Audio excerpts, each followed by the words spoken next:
There's a rule of thumb that CIA teaches us that's scary but simple, right? And that rule of thumb is that you are either in control or you are under control. There is no other option, right? And it's one of those simple binary dichotomies that, we all use to teach people a simple truth. In reality, there are lots of other gradations between the two. But when you take that at face value, it's really about understanding that every day you have to choose whether to take control or whether not to take control. And understand that if you choose not to take control, you're giving control to someone else.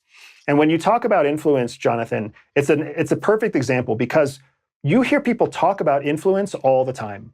And there's books about influence, and there's gurus who teach you how to build influence, and business coaches who teach you how to build influence.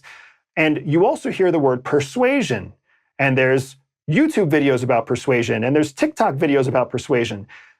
Persuasion and influence, oftentimes people misunderstand them as the same thing when they're two very different things, right? Persuasion requires that you put active energy into someone in person, right?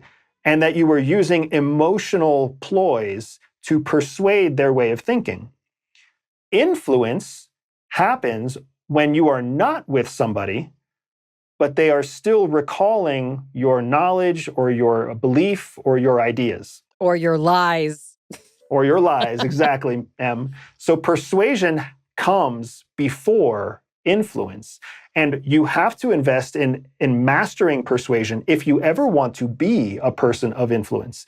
Because the influence is the roof on the house, but all the other structure of the house is built on persuasion. How do I become a better persuader? First, you need to understand that people don't care about your point of view, but people care very much that other people understand their own opinions.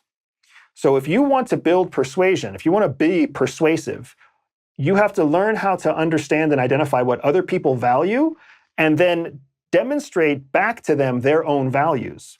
If they care about freedom, then you need to highlight freedom. If they care about environmentalism, then you need to talk about environmentalism. If they care about the future of their children, then you need to talk about the future of their children. But if you sit there and talk about, the incredibly high tax rate that you have to pay when they're worried about how they're going to put food on the table, you're not going to persuade them, right? So if you can learn to meet people where they're at.